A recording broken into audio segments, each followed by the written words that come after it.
We are today going to do pages 135 to 144, so the next 9 pages of the text.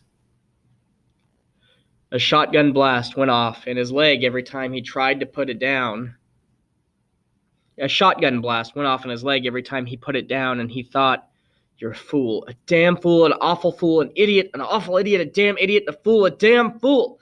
Look at the mess, and where's the mob? Look at the mess, and what do? Pride, damn it, and temper, you junked it all.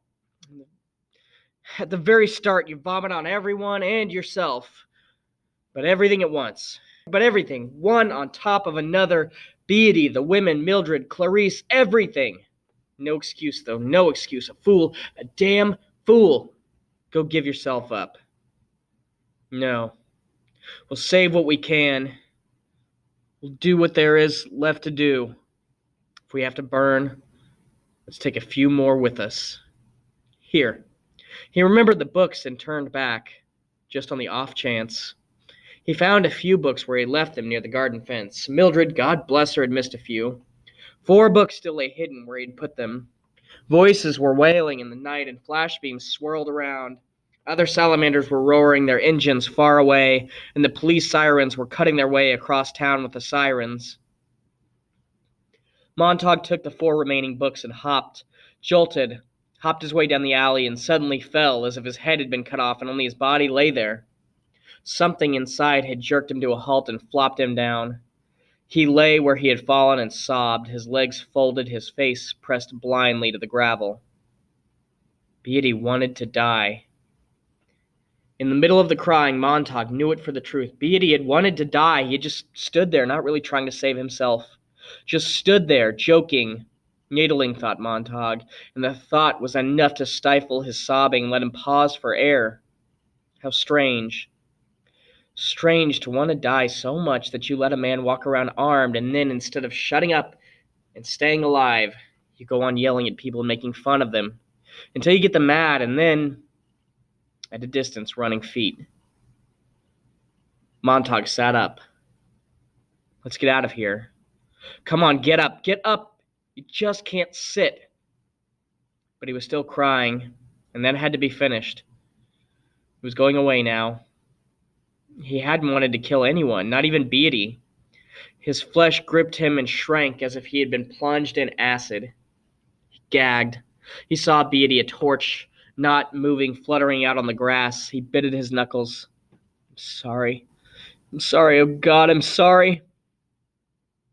He tried to piece it all together, to go back to the normal pattern of life a few short days ago before the sieve in the sand, Denham's dentifrice, moth voices, fireflies, the alarms and excursions. Too much for a few short days, too much indeed for a lifetime. Feet ran in the far end of the alley. "Get up," he told himself. "Damn it, get up," he said to the leg, and stood. The pains were spikes driven in the kneecap, and then only darning needles, and then only common, ordinary safety pins. And after he had shagged along 50 more hops and jumps, filling his hand with slivers from the board fence, the prickling was like someone blowing a spray of scalding water on that leg, and the leg was at last his own leg again. He'd been afraid that running might break the loose ankle. Now, sucking all the night into his open mouth and blowing it out pale, with all the blackness left heavily inside himself, he set out in a steady jogging pace. He carried the books in his hands. He thought of Faber. Faber was back there in the steaming lump of tar that had no name or identity now. He had burnt Faber too. He felt so suddenly shocked by this that he felt that Faber was really dead, baked like a roach in that small green capsule, shoved and lost in the pocket of a man who was now nothing but a framed skeleton, strung with asphalt tendons. You must remember, burn them, or they'll burn you, he thought. Right now, it's as simple as that. He searched his pockets. The money was there. And in his other pocket, he found the usual seashell upon which the city was talking to itself in the cold, black morning. Police alert. Wanted, fugitive in the city. Has committed murder and crimes against the state. Name? Guy Montauk. Occupation? Fireman. Last seen? He ran steadily for 6 blocks in the alley, and then the alley opened out onto a wide, empty thoroughfare, 10 lanes wide. It seemed like a boatless river frozen there in the raw light of the high, white arc lamps. You could drown trying to cross it, he felt. It was too wide, it was too open. It was a vast stage without scenery, inviting him to run across, easily seen in the blazing illumination, easily caught, easily shot down. The seashell hummed in his ears. Watch for a man running. Watch for the running man. Watch for a man alone, on foot. Watch. Montauk pulled back in the shadows. Directly ahead lay a gas station, a great chunk of porcelain snow shining there, and 2 silver beetles pulling in to fill up. Now he must be clean and presentable if he wished to walk, not run, stroll calmly across that wide boulevard. It would give him an extra margin of safety. If he washed up and combed his hair before he went on his way to get... Where? Yes, he thought. Where am I running? Nowhere.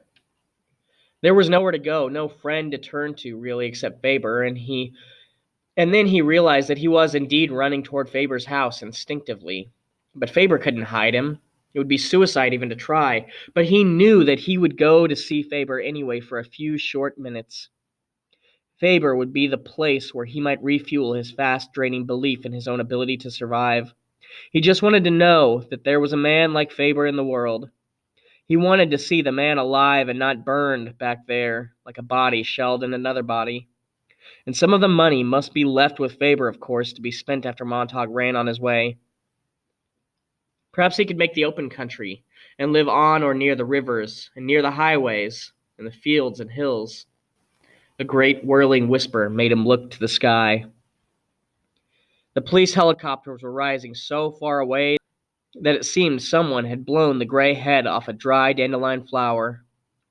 24 of them flurried, wavering, indecisive, 3 miles off like butterflies puzzled by autumn.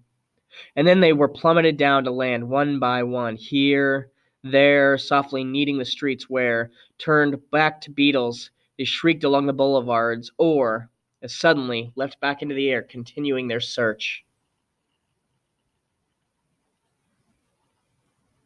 And here was the gas station, its attendants busy now with customers. Approaching the rear, Montauk entered the men's washroom. Through the aluminum wall, he heard the radio voice saying, "War has been declared." The gas was being pumped outside. The men and the beetles were talking, and the attendants were talking about the engines, the gas, the money owed. Montauk stood trying to make himself feel the shock of the quiet statement from the radio, but nothing would happen. The war would have to wait for him to come to it in his personal file an hour, 2 hours from now. He washed his hands and face and toweled himself dry, making little sound. He came out of the washroom and shut the door carefully, and walked into the darkness, and at last stood again on the edge of the vast empty boulevard. There it lay, a game for him to win, a vast bowling alley in the cool morning. The boulevard was as clean as the surface of an arena 2 minutes before the appearance of a certain unnamed victims and certain unknown killers. The air over and above the vast concrete river trembled with the warmth of Montauk's body alone. It was incredible how he felt his temperature could cause the whole immediate world to vibrate. He was a phosphorescent target. He knew it. He felt it. And now he must begin his little walk. 3 blocks away, a few headlights glared. Montauk drew a deep breath. His lungs were like burning brooms in his chest. His mouth was sucked dry from running. His throat tasted of bloody iron, and there was rusted steel in his feet. What about those lights there? Once you started walking, you'd have to gauge how fast those beetles could make it down here. Well, how far was it to the other curb? It seemed like 100 yards. Probably not 100, but figure for that anyway. Figure that with him going very slowly at a nice stroll, it might take as much as 30 seconds, 40 seconds to walk all that way. The beetles, once started, they could leave 3 blocks behind them in about 15 seconds. So even if halfway across he started to run, he put his right foot out, and then his left foot, and then his right. He walked on the empty avenue. Even if the street were entirely empty, of course, you couldn't be sure of a safe crossing, for a car could appear suddenly over the rise 4 blocks further on, and beyond and past you before you had taken a dozen breaths. He decided not to count his steps. He looked neither to left nor right. The light from the overhead lamp seemed as bright and revealing as the midday sun, and just as hot. He listened to the sound of the car picking up speed 2 blocks away on his right. Its movable headlights jerked back and forth suddenly and caught Montauk. Keep going. Montauk faltered, got a grip on the books, and forced himself not to freeze. Instinctively, he took a few quick running steps and then talked out loud to himself and pulled up to stroll again. He was now half across the street, but the roar from the Beetle's engines whined higher as it put on speed. The police, of course, they see me. But slow now, slow, quiet. Don't turn, don't look, don't seem concerned. Walk. That's it. Walk. Walk. The Beetle was rushing. The Beetle was roaring. The Beetle raised its speed. The Beetle whined. The Beetle was in high thunder. The Beetle came skimming. The Beetle came in a single whistling trajectory fired from an invisible rifle. It was up to 120 miles an hour. It was up to 130 at least. Montauk clamped his jaws. The heat of the racing headlights burnt his cheeks, it seemed, and jittered his eyelids and flushed the sour sweat out all over his body. He began to shuffle idiotically and talk to himself, and then he broke and just ran. He put out his legs as far as they would go and down, and then far out again and down and back and out and down and back. God! God! He dropped a book, broke pace, almost turned, changed his mind, plunged on, yelling in concrete emptiness. The Beetle scuttling after its running food, 200, 100 feet away, 90, 80, 70. Montauk gasping, flailing his hands, light up, down, out, up, down, out, closer, closer, hooting, calling. His eyes burnt white now as his head jerked about to confront the flashing glare. Now the Beetle was swallowed up in its own light. But now it was nothing but a torch hurtling upon him, all sound, all blare now, almost on top of him. He stumbled and fell. Done. It's over. But the falling made a difference. An instant before reaching him, the wild Beetle cut and swerved. It was gone. Montauk lay flat, his head down. Wisps of laughter trailed back to him, with a blue exhaust from the Beetle. His right hand was extended above him, flat.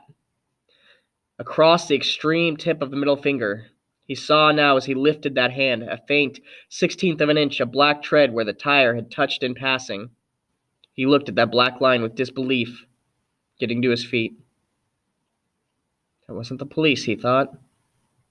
He looked down the boulevard. It was clear now. A car full of children, all ages, God knew, from 12 to 16, out whistling, yelling, hurrahing, had seen a man, a very extraordinary sight, a man strolling, a rarity, and simply said, "Let's get him," not knowing he was the fugitive Mr. Montauk, simply a number of children out for a long night of roaring 500 or 600 miles and a few moonlit hours. Their faces icy with wind and coming home and not coming at dawn, alive or not alive. That made the adventure.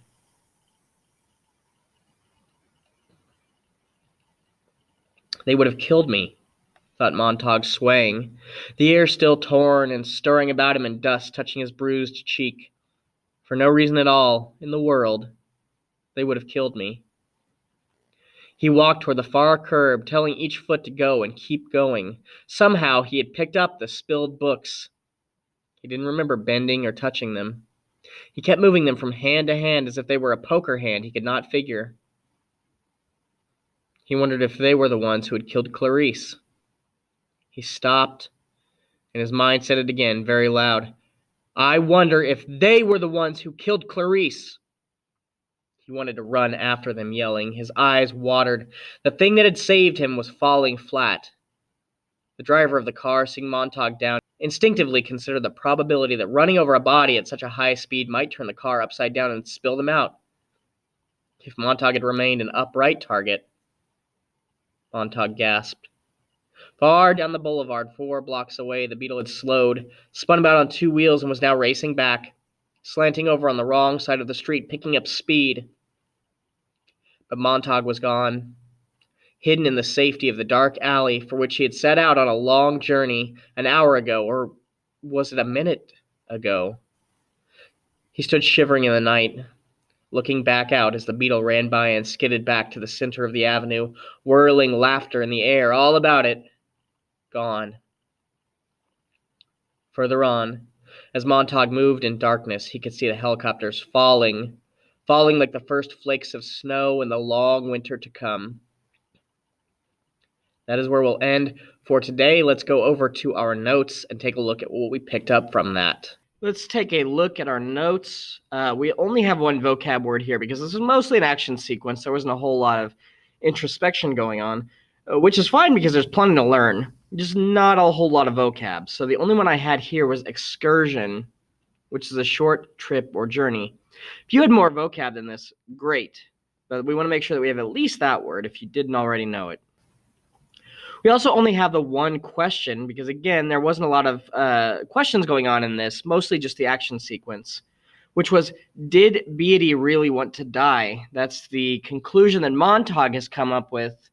But was it correct based on his actions, or is Montauk just trying to use that to calm himself down after having burned Beatty alive, after having done that thing that he found abhorrent that happened to that woman in the house, that he is now himself guilty of having done? Is this something he's trying to convince himself, or does he lay out a fairly compelling case? I suppose that depends on how you viewed the events. But let's look at the key events that have happened. So Montauk grabs the leftover books and runs away. He's panicking and he's running through the streets. And then he hears through his seashell that an all points bulletin has gone out for him, asking everybody to call out. And I particularly like this because they keep describing him as a running man. And if you're familiar with the works of Stephen King, he wrote a book called Running Man, which was later made into a terrible movie, which focuses largely around the same theme of events that are going on here. A guy that's running and trying to stay alive in this dystopic future. It's a little bit different kind of a setup, and I can't say for sure that the ideas were correlated or that Stephen King read this and got the idea for Running Man, but it does seem like quite a coincidence.